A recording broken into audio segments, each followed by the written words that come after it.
Kalle, well, what an interesting press conference that was. We could expect that really from Junior anyway, couldn't we? Well, I think from both, no? Yeah, I mean, Spence, you've been around them long enough. What I said, chalk and cheese, isn't it? I mean, you've got the proud Scouser and the flamboyant Southerner, Yeah. as you would say, So, they're not going to be best mates before or after the fight. I don't think they'll be having cups of tea around each other's houses in the near or distant future. Yeah, sure. No, but at the same time, it wasn't one of those where they're throwing tables at each other and stuff. It was. I think it was respectful. They're obviously seasoned professionals, but you notice that there's not much love lost there now. No, absolutely. Listen, I mean, I think both guys know how serious this fight is. At this stage of their careers, Kalle, it's a must-win fight for both guys if they want to go on and achieve world honours again, isn't it? I think you hit the nail on the head. I think what people are missing here a bit is, we can talk about loads of different fights and stuff. This is the fight for both of them, right? It doesn't, don't look past January 21 because the stage of their careers, this is the fight. And it's that big a fight. You don't look past this fight. So it's as simple as that. Obviously, I'm a promoter. I have to go and do my work in the background, but this is all about this huge fight, and it's one of those fights that hasn't been made by promoters, governing bodies. It's been made by the fans, because when we looked at what's the most popular fight out there, and it was Liam Smith all the way. Yeah, it was, wasn't it? I mean, this fight whets the appetite of any boxing fan. Anyone that knows anything about this sport knows that this stylistically is great. Yeah, I mean, actually, funny enough, it was a talkSPORT interview. I remember when we announced Conor Benn, I think with Simon Jordan, his first question to me was, "Why didn't you make the Liam Smith fight?" He's at his weight. I had to point out to Simon at that stage that no, he wasn't at his weight. Actually, he now is. He's now fought at middleweight, but at the time he hadn't. But no, it was. I guess he touched on something that people do feel that these guys should have fought already. They haven't, and it's a fight that's been being talked about for a long, long time, which is a bit strange because the one's been at a weight class below, and he's come up now.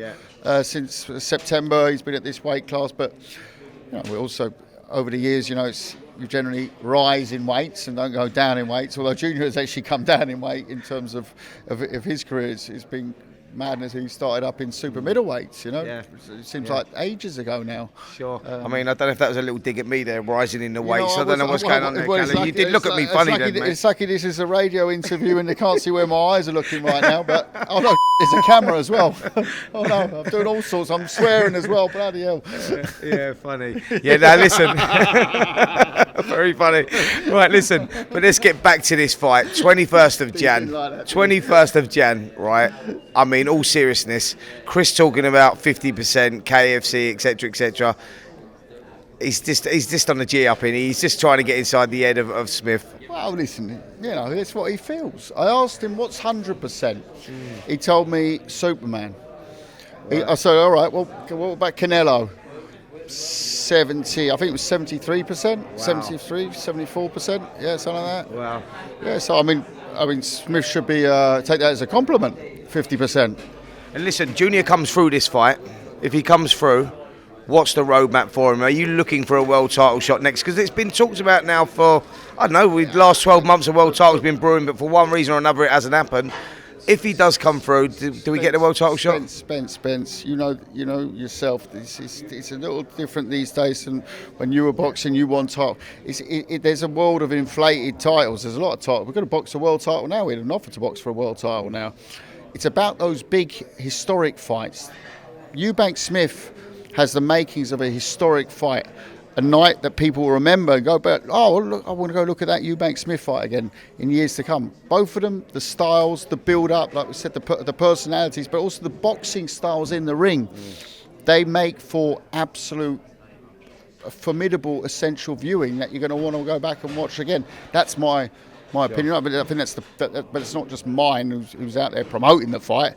It's what the public think, and a lot of them, the boxing purist public. So. World title's nice. They're there. We can have them now. I mean, I've said it before without sounding, arrogant. Eubank is the name in the division at the moment. Sure.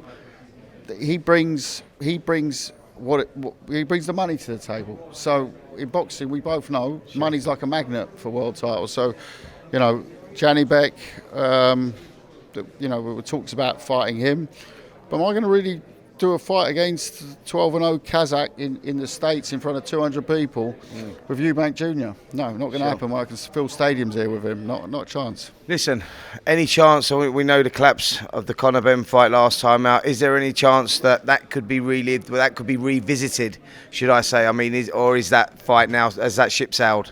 No, let them sort their stuff out and we'll revisit it. If he's cleared to fight, well, absolutely, you know. I mean, that was the bizarre thing about that week is he still was never suspended. Yeah. You know, the fight was not permitted on the basis of the interests of boxing, which we still haven't been told what those interests were to this day. Sure. And that's the Eubank side, the aggrieved side. Sure. Yeah. So I don't know. I guess time will tell. But you know, I do believe that there's a hearing going on, whatever. But I get this information like you get it, Spence. I hear it. I hear rumours. You know. I even think, to be honest, his promoters, Matchroom, I don't think that they get everything either because it's a personal case of Conor Benn now. Sure. And every action has a reaction, and our reaction will be off the basis of that. Brilliant. Well, listen, looking forward to this. This fight camp. Actually, Kalle, this build up to this fight in January. The next 8 weeks is going to be fun, mate. And for us, yeah, absolutely for us. Maybe not for them. Yeah, I mean. Funny thing is, people keep on saying, "Oh, no turkey for Christmas." I mean, turkey's the best form of protein there is. So there'll be lots of turkey, less of those cocktail sausages wrapped in bacon, I would suggest. And maybe not so much Kentucky Fried Chicken. Well, you know, I don't know. The Colonel says it worked. It worked last time round to make weight, so I think we could see a lot of zingers going down.